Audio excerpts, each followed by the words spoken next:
Bismillahirrahmanirrahim. Assalamualaikum warahmatullahi wabarakatuh. Jadi kita untuk melatih otak yang belum terbiasa mengamati sesuatu, atau kita melatih otak yang feodal, yang miskin ide namanya ya, menjadi otak yang kreatif, konseptual dan bermanfaat ya. Jadi contoh ini kajian namanya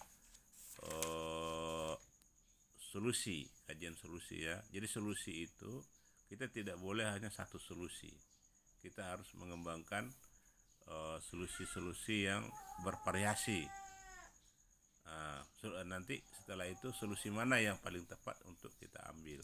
Nah, untuk sampai ke situ kita butuh namanya suatu materi kreatif konseptual. Kreatif tapi dibangun berdasarkan teori dan metodologi. Nah, contohnya dalam bidang judul ya, untuk menulis kita harus melatih dulu dari menulis. Nah, kita contohnya kita ambil satu tema masalah anak. Nah, untuk melatih otak kita berpikir kreatif konseptual. Kreatif itu artinya banyak ide. Idenya. Konseptual itu ada dasar-dasarnya, bisa dijelaskan, setiap ide itu bisa dijelaskan.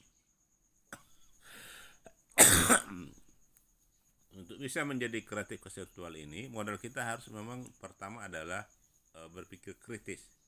Jadi kritis mempertanyakan ya. Contohnya, kenapa anak-anak saat ini seperti sangat sulit untuk kita atasi. Bahkan kita sudah sendiri bikinkan materi di rumah ini, tapi itu. Maka kita bertanya lagi masalah anak. Apakah kita bikin judul contohnya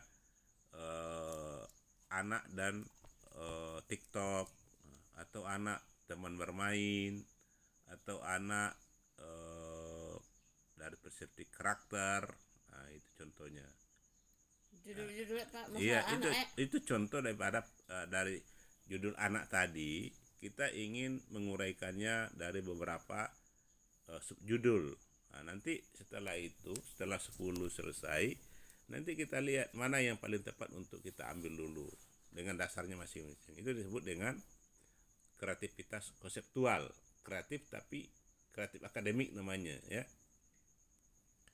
Nah, tujuannya apa? Berpikir seperti ini supaya otak kita yang selama ini hanya berpikir satu arah ya. Satu arah itu artinya itu saja, maka kita miskin ide, miskin pembangunan. Maka melahirkan banyak ide, tapi ide yang akademik, ide yang memang mengarah pada perubahan yang lebih baik berbasis akademik begitu. Nah, itu ditekuni. Ya, contoh tadi anak, contoh judul pertama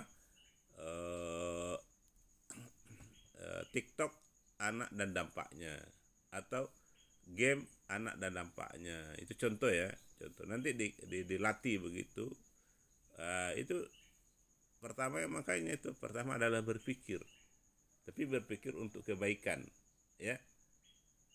Jadi salah itu mengatakan bahwa sudah cukup Al-Quran dan As-Sunnah, saya salah itu.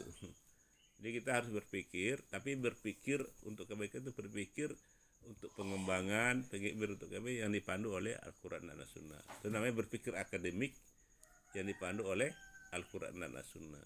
Maka ya diskusi seperti ini adalah jalannya begitu, jalannya. Seperti ini adalah jalannya ya. Nah, makanya makin banyak diskusi, banyak mendalami, maka akan semakin tahu begitu. Contoh ibu lagi, masalah ibu, tema ibu, masalah diri dan masalah anak. Ya. Mengapa ibu hari ini banyak stres, pusing-pusing? Nah, itu dijawab gitu. Jadi itu bagaimana kita membuat pertanyaan dari masalah yang ada. Pertanyaan itu nanti dijawab secara akademik. Maka buat pertanyaan sebanyak-banyaknya untuk melatih otak tadi, mempertanyakan fenomena apa yang sedang terjadi. Nah, setelah itu nanti baru kita mencoba menjawabnya. Jawabnya itu disusun untuk menemukan kenapa pusing-pusing itu ada. Dari mana sumbernya? Nah, itu. Sehingga pusing itu menjadi dipahami dengan lebih baik begitu strukturnya. Nah, kemudian baru kita sendiri yang menjawabnya. Oh, pusing itu di sini-sini. Hanya itu menjadi ilmu yang sangat bermanfaat untuk diri kita. Supaya kita bisa menjadi dokter sendiri untuk diri dan anak. Bertanya dan jawab sendiri, ya. Tapi bertanyaannya harus kritis, kreatif dan konseptual.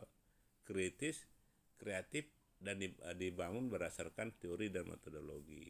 Itu namanya kritis, kreatif, konseptual. Nah, itu. Kritis. Nah, kreatif dan konseptual.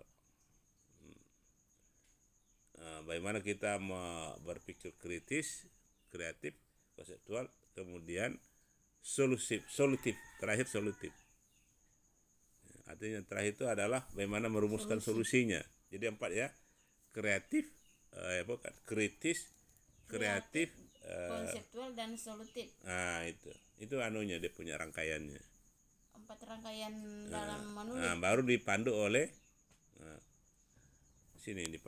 baru dipandu oleh teori dan metodologi tauhid. Sudah anunya. Oleh Teori dan metodologi tauhid. Jadi artinya tanya sama Allah tuh, kritis, kreatif, konseptual dan solutif. Kemudian dipandu oleh contoh pusing-pusing. Kenapa tanya? Kenapa pusing? apa tadi 4? Apa tadi ini 4 konsep? 4 metode apa menjadi dokter sendiri. 4 menjadi dokter sejarah untuk diri sendiri dan keluarga, ya. 4 metode, ya. Bukan 4 metode itu. Apa namanya itu? Kritis. Ya, itu dulu 4 metode dulu, ya. Menjadi Kritis. Ya. Kemudian kreatif, kemudian konseptual, kemudian solutif. solusi. Nah, kemudian dipandu oleh teori dan Metodologi. metodologi tauhid. Nah, jadi dengan demikian maka kita akan menemukan pemecahan. Coba dengan demikian kita menemukan memahami masalah secara akademik dan kemudian memecahkan masalah secara akademik tapi dipandu oleh Allah Subhanahu wa taala. Betul. Jadi hari-hari masalah ini bagaimana pemecahan. Sarananya diskusi kayak ini. Ya, kurang uang, pecahkan, diskusikan. Kemudian tambah dengan terakhir nanti doa tauhid, ya. Jadi tambah kritis, tambah kreatif dan konseptual dan kritis, kemudian kreatif, kemudian konseptual, kemudian mulai solutif, ya. Ya. Nah, yang dipandu oleh teori dan metodologi tauhid ditambah dengan doa tauhid. Memecahkan masalah dengan baik. Jadi tambah, ya, jadi berapa tadi? Kritis, coba dimana lagi? Kritis, kreatif dan kreatif, konseptual dan solutif dipandu oleh teori dan penciptaan tauhid plus tambah doa tauhid. Tambah doa tauhid. Tambah di bawah, bikin ke bawah sini agak lebih bagus supaya kantara ke besar bikin gitu supaya mudah kebaca.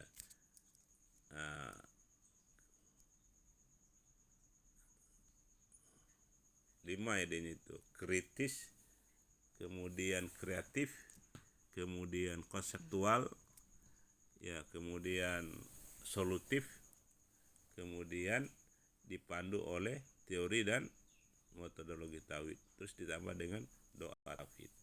Nah, itu. Nah, itu ilmu luar biasa itu, ya. Jangan sembarang diobrol itu temuan itu yang menjadi buku-buku tebal-tebal.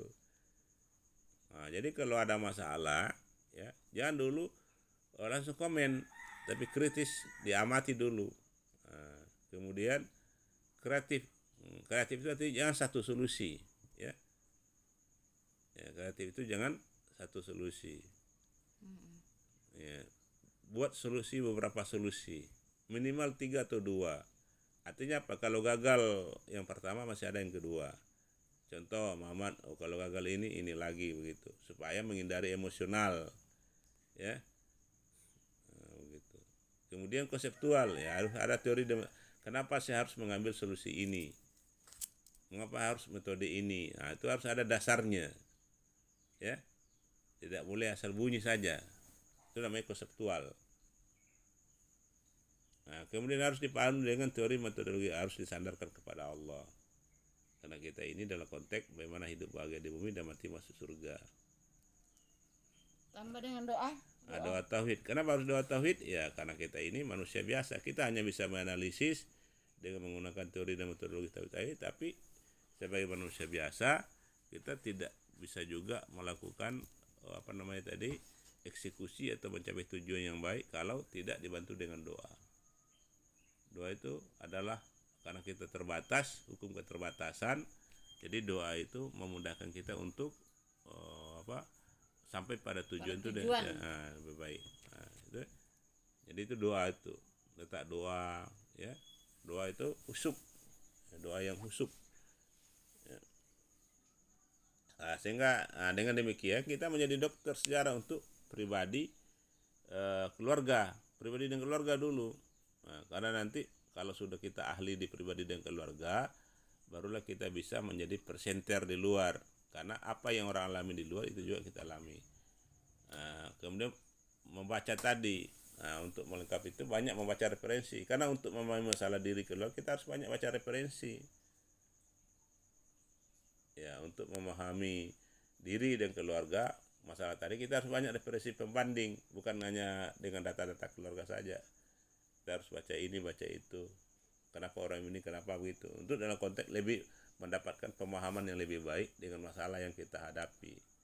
Apakah cuma anak saya saja? Apakah saya saja begini? Nah, begitu. Untuk menemukan kesamaan dan perbedaan. Ya, itu. Nah, itu pentingnya tadi itu. Nah, sehingga ini metode baru yang luar biasa. Karena belum ada metode begini. 4+1 metode menjadi dokter sendiri. Nah, diri dan keluarga. Hasilnya itu adalah keselamatan dan kebahagiaan yang berkelanjutan, ya, di dunia dan akhirat. Begitu. Insyaallah demikian, ya. Wassalamualaikum warahmatullahi wabarakatuh.